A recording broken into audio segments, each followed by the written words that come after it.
Bonjour à tous et bienvenue dans cette nouvelle vidéo où nous allons voir les mythes et légendes autour de la mystérieuse Cité d'Or.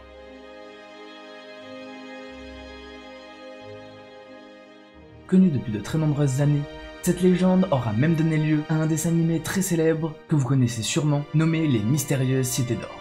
Et même si beaucoup d'entre vous connaissent cette légende ou ce dessin animé, très peu savent qu'en réalité, les Mystérieuses Cités d'Or existeraient vraiment. Chez les Incas, elles seraient connues sous le nom de Paititi. Pour eux, ce serait une ville engloutie qui serait enterrée avec un immense trésor nommé le trésor des Incas. Cette cité serait elle-même construite entièrement d'or, rendant l'importance de ce lieu encore plus grand.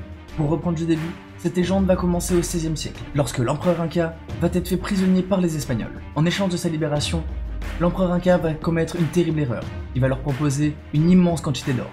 Les Espagnols, beaucoup trop avares, vont alors prendre l'or, mais feront également prisonnier l'Inca avant de le tuer. Terrifiés, les Incas auraient quitté leur village par des passages souterrains et emporté avec eux la majorité de leurs trésors. Et c'est grâce à ce fabuleux trésor qu'ils auraient construit la cité de Paititi, la cité d'or. Pourtant, ce n'est qu'en 1539 que cette légende va réellement prendre de l'ampleur, notamment avec le récit de Narco-Dunza, qui prétendra avoir exploré la région et découvert, au nord d'un ancien village Inca, une cité réalisée entièrement d'or, avec un immense trésor à l'intérieur, qu'il n'aurait même pas pu ramener. Ce mythe a ensuite évolué pour engendrer de nombreuses autres légendes. Vous connaissez sûrement l'Eldorado ou la cité des Césars. Selon les mythes, Paititi devrait être située au sud du Pérou, quelque part dans la région de Cusco, en pleine forêt amazonienne. Cette cité aurait été érigée en haut d'une montagne, dans une zone où aucun explorateur ni aucun archéologue n'aurait jamais encore mis les pieds. La zone serait également très dangereuse et quasiment impossible à atteindre, pour éviter que quiconque ne puisse la trouver.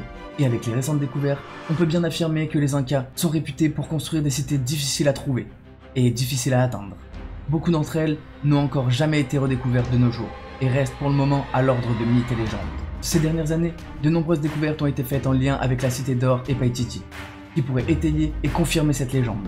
Parmi les découvertes, on retrouve notamment des pétroglyphes, qui seraient en fait une carte indiquant un lieu très important pour les Incas. Elle expliquerait comment rejoindre cet endroit en traversant la forêt amazonienne. Les experts qui se sont penchés sur ces pétroglyphes affirmeraient même qu'ils parlent d'un fabuleux trésor et correspondraient notamment à la cité d'or ou Paititi. Néanmoins, l'intégralité des pétroglyphes n'ont pas réussi à être déchiffrés et nous n'arrivons toujours pas à déterminer où pourrait se situer cette fameuse cité d'or. Mais il faudra encore sûrement beaucoup de patience avant qu'elle ne soit redécouverte par un explorateur ou un archéologue.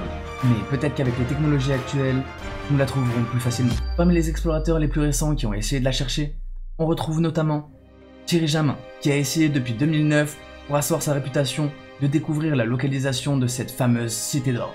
Mais pour le moment, elle reste toujours introuvable.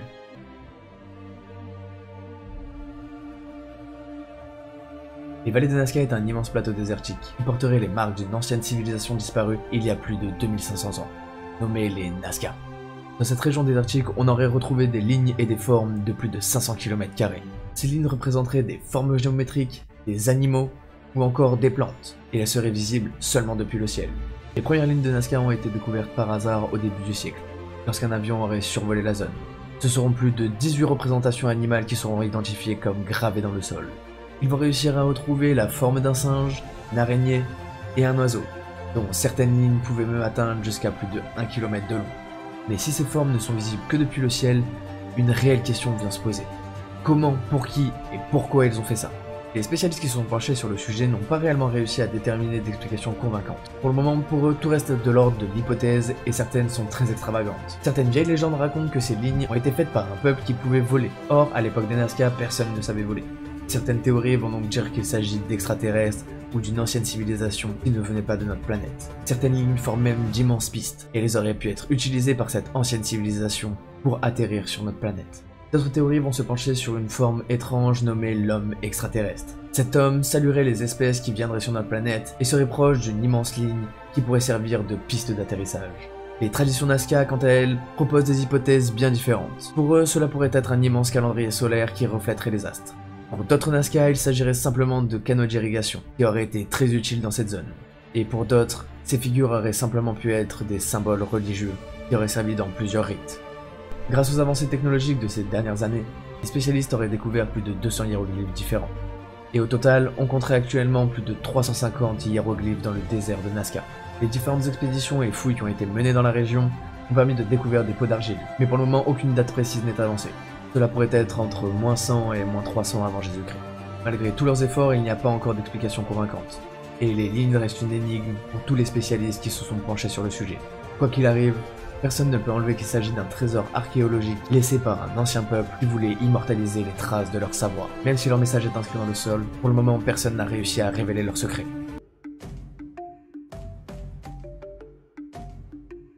Cette histoire débute en 1952, avec un explorateur du nom de Daniel Rousseau. Il va entreprendre une exploration sur le plateau péruvien nommé Marcahuasi, et c'est lors de cette exploration, à plus de 3800 mètres d'altitude, qu'il va faire une découverte incroyable. Sur plus de 200 hectares, il va réussir à répertorier plus de 200 sculptures différentes, taillées directement dans la pierre. Elles représenteraient des êtres humains ou encore des espèces végétales. Certaines d'entre elles mesureraient même jusqu'à 30 mètres de haut pour plus de 200 mètres de large. Suite à cette découverte, M. Rousseau va consacrer toute sa vie à essayer de définir l'origine de ces sculptures, car pour lui, c'est un site unique en son genre. Son histoire va faire le tour du monde. Même après sa mort, de nombreux chercheurs vont continuer ses recherches pour essayer de comprendre l'origine de ce site. En 2005, un groupe de chercheurs va décider de reprendre le flambeau et s'attaquer à cette énigme avec les nouvelles technologies. Et dans ce groupe de chercheurs, on peut retrouver des avis très partagés sur ces potentielles sculptures. Pour certains, ces sculptures ne seraient tout simplement pas façonnées par l'homme et seraient un simple phénomène d'érosion naturelle. Pour d'autres, il pourrait s'agir d'un phénomène de pareidolie. Et les personnes qui regarderaient ces sculptures y verraient simplement des représentations grâce à leur imagination. Mais pour certains géologues, il est impossible que ces sculptures soient apparues de manière naturelle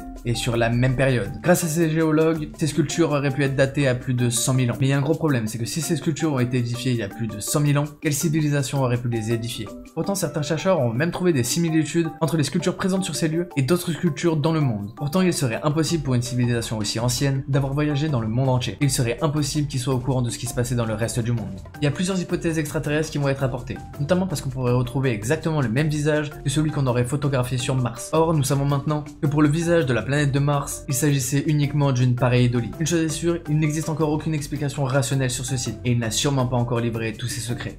Et voilà, c'est déjà la fin de cet épisode, j'espère que ça vous aura plu. N'hésitez pas à me le dire dans les commentaires et si vous avez d'autres sujets comme ça que vous voulez que je traite dans mes prochaines vidéos. Si les mythes et légendes vous intéressent, vous pouvez retrouver plein d'épisodes sur ma chaîne. En attendant, vous pouvez toujours aller liker, partager et vous abonner. Nous on se retrouve dans une prochaine vidéo. C'était KickOneFire, peace out.